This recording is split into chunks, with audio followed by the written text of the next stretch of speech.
Hey friends, it's Desiree with Desiree's Doodles, and today I want to show you how I came up with the measurements to make this adorable little drink holder that holds hot chocolate or apple cider, and then adding on this cute little mix-in with the treat tubes that are featured in the new holiday catalog from Stamp It Up. I don't know about you, but when I have hot cocoa mixes, they never have enough marshmallows, right? So this is cute. You can add a little bit of marshmallows. And then this one with the apple cider is some caramel bits that I found at the grocery store with some Red Hots. And you just dump it right in and it makes the best apple cider. It's so good. But the inspiration for this came on a lot of I've seen people do smaller versions of this on Pinterest, but I wanted to be able to get that big drink in there. So let me show you some of the inspiration that went into this. So when the new holiday catalog came out from Stamp It Up this year, this was one of the stamp sets I instantly fell in love with. Hug in a Mug. It's got a lot of elements in it. As you can see, you've got a cinnamon stick. You can have your ooey gooey marshmallows coming off the cup. You've got some swizzle sticks, a candy stick, and then spoons, you name it. Look at it, you can even put marshmallows on the top. But I love this one because it's got multi-purpose. You can give it for when somebody's not feeling good, or you just want to, like I said, give it to a friend, a neighbor, but very versatile set. The other piece that I love is it is photopolymer, as you see. I've already gently loved it quite a bit. So the other piece that went into this is the treat tubes. This is featured on page 53 in the holiday catalog, and you do get 12 of those food safe tubes for $5. So very economical way to give those gifts, especially when it gets around the holidays and you need a lot of them. This is the best way to go. So let me show you the measurements of this one. So first, here's the paper. And it's actually pretty simple, and what I like about it is I don't like to waste my paper. So if you notice, when we get to the measurements, I cut 2 of these. So this is a long 8.5 by 11 piece of paper, so this is cutting the long way. But here's my crude drawing of that, but I'm going to give you some darker measurements. Okay. So your paper size is going to be 4 1/4 inch by 9 3/8, and I know I hear groaning even as I'm doing this, because I know we don't like the odd measurements, but in this way we have to do it. So just make sure you note the 3/8. I'm going to show you on my ruler, for those of you we won't judge who doesn't know what a 3/8 is, but we're also going to do a scoring at 3 3/4, 4 3/8, 5. And then you're going to turn it one way. So then you're going to be looking at your paper like this, right? Okay. And you're going to cut in between the lines at 1 1/2 and 2 1/4. So let me show you how that looks like. Okay, so I've put this up onto my cutter, and I've done my scoring here for 3 3/4, 4 3/8, and 5. Okay.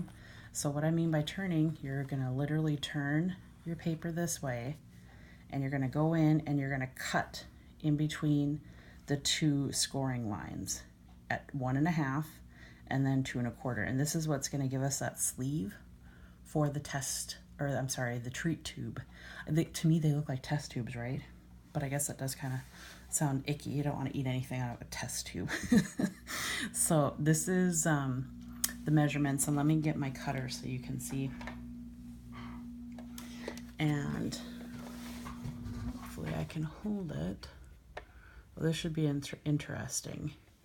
So I'm holding, so 8ths are going to be right here, right here. It's the tiny, not the tiniest, but the next biggest line. So when I say 4 3/8, we're going to come over to 4, and we're going to do 1 2 3. So the 3/8 right here is going to be right here. Now when I'm mass producing these, I will see, as you see, I'm writing a line on my cutter. What I love about my Stamp It Up cutter is these, I can take my eraser and it comes right off, but it's nice that I can put that on here so I don't have to think about each measurement. Okay, so once we have that scored and cut, I'm going to show you here. So here's one, and I know it's hard to see, but I'm going to show you. So you're going to fold on each score line, kind of like you're putting a card together. Okay, kind of like that. And then remember that piece we cut?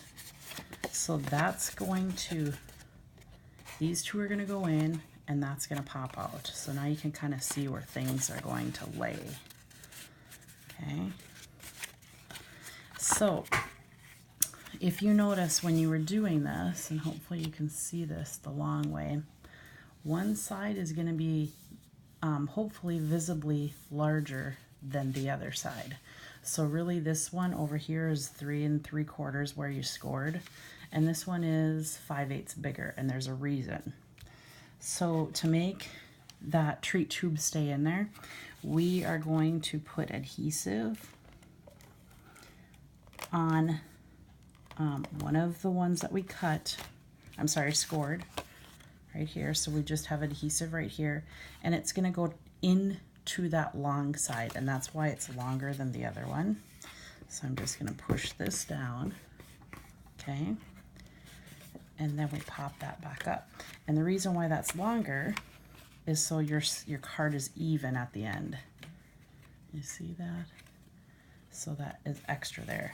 And then your treat tube goes right in there. So those measurements are really important if you want to keep those fairly tight, so it's not falling out. And as you see, it's not too tight, but it's holding it in there. But measurement is key, and the rest of it, it's just decorating. This one, I don't know if you're gonna be able to see in the video, but I've got some of our beautiful Wink of Stella on my whipped cream. Put some stripes on there, and this is chocolate chip paper. And then I also used our wood paper for my background, and then just some scraps of paper from one of the coffee designer series paper that we have, and some washi. That's all good. You can decorate it however you want. And this is literally just in there being held by a ribbon all the way around. Nothing too fancy there, but I think the key is to keep it simple, keep it fun, but it's cute. It's one of those gifts where somebody's going to get and say, man, they thought about me when I made that. So hopefully you're inspired to create this goodness. I just loved them, and they were very popular at class this weekend, and hopefully you have fun making those. Oh, and one more thing, I'm going to show you the bag. So this is where the caramel bits that I found at my local grocery store. I actually went looking for caramel for something else, the unwrapped caramels, and saw that they made these, and it was a blessing because, hey, these fit right in those tubes. So I hope you enjoyed today's tutorial, and come check me out if you have any questions. Thanks for stopping by.